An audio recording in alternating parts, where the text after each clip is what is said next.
Congratulations on bringing that baby home and officially becoming brand new parents. But now, what do you actually do with this thing? And that's what we're here to answer today. Welcome to the Dadiator channel, where we flatten the steep learning curve for new parents by organizing parenting knowledge into simple, actionable, real talk videos for new moms and dads just like you and I. It's the Dadiator. It's the Dadiator. Dadiator. With the Dadiators. You know, tools alone aren't enough to ensure success. If you've already watched our nesting series, you're all set when it comes to gear and supplies.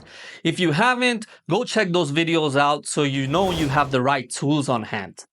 But this one's about everything else. The emotional, physical, and logistical side of bringing a baby home. Here are 6 things that we learned in the first few weeks that made all the difference. Number 1, pediatric appointments come fast and frequent.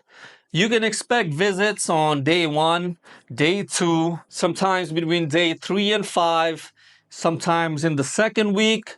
It'll depend on your baby's health, their weight, and things like that. But you know, the main point is they can be very frequent in those first few weeks. So add them to your calendar so you stay on top of them and they don't catch you off guard.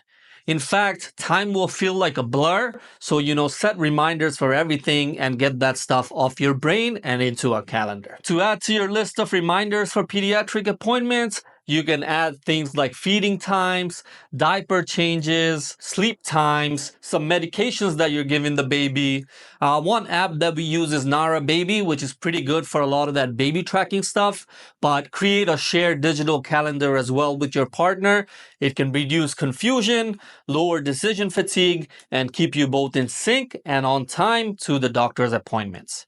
And yes, your pediatrician may ask you to track every feed and wet diaper, especially in the first week. So, apps like the Nara Baby makes it really easy. I was a fool to try to do it all in an Excel sheet. And then my wife showed this app and I was like, oh, okay, that's what we're gonna use. On the topic of those initial doctor appointments, you wanna be alert for signs like jaundice, rapid weight loss, feeding issues, and diaper rash. Like that's definitely gonna happen. As a part of the 1-1 series, I will have a video out on what to look out for related to these health conditions. So, hopefully you'll stick around and I'll see you for those videos in the future. Our tip number 2 for those first few weeks is take control of your baby's boundaries. This one is not always obvious, but it matters.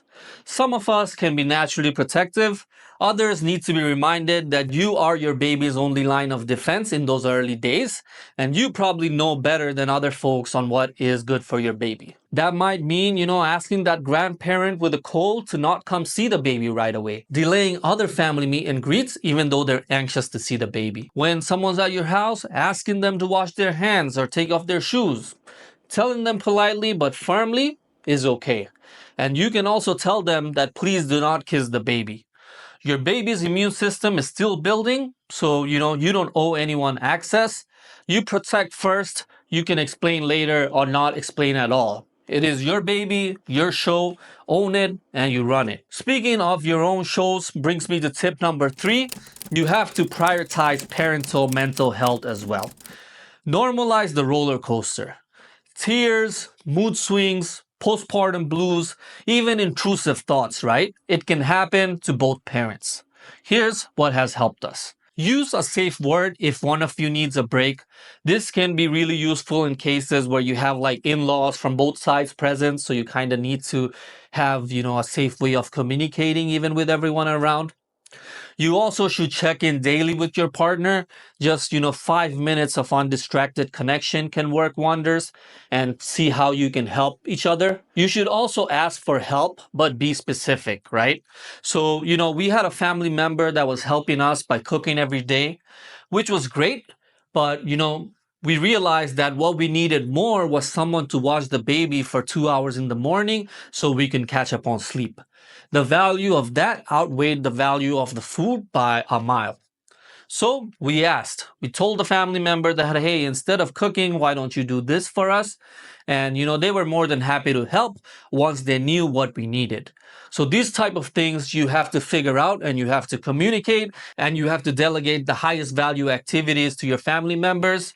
Otherwise, they'll just continue to do what they think is valuable, which might not be aligned with what is adding value to your life. You cannot expect people to guess what support looks like for you, so ask for it. Everyone's here to help. Quick pause.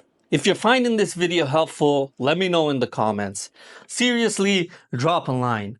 I'm gonna make these videos no matter what, but I do lose a little sleep wondering if they're actually helping anyone out there.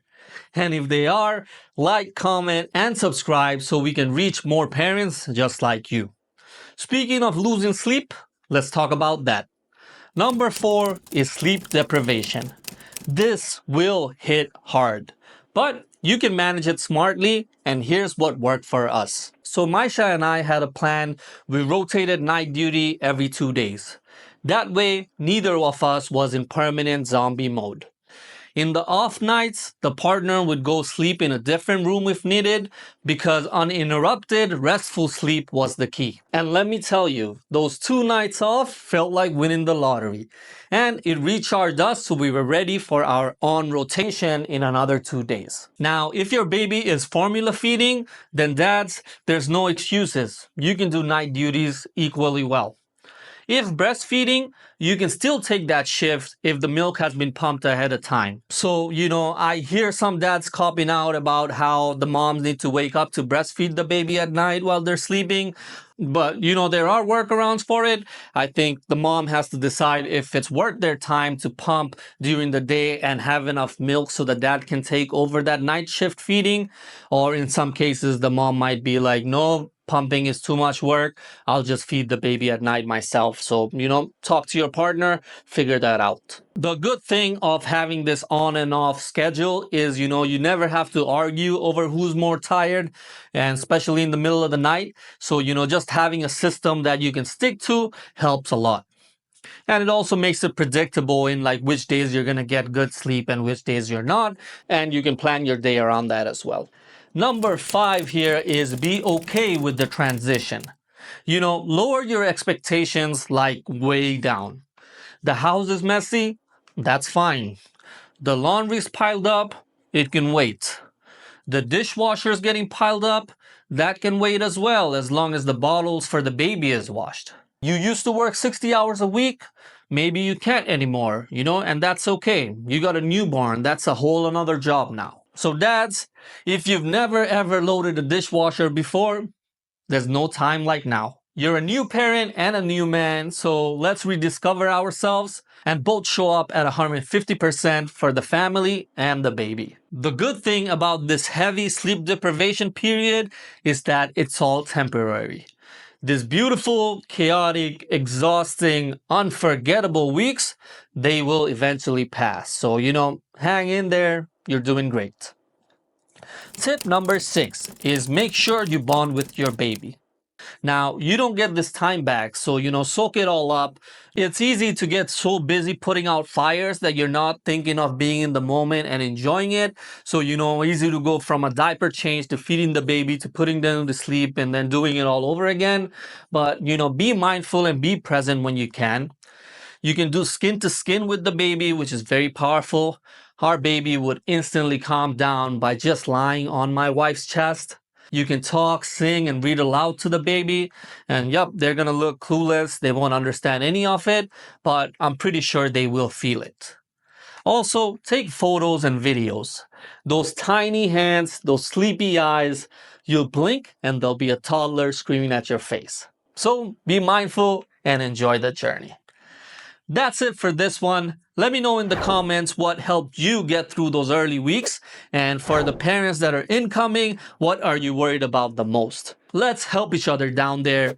And don't forget, next week, we're diving into handling your baby one-on-one.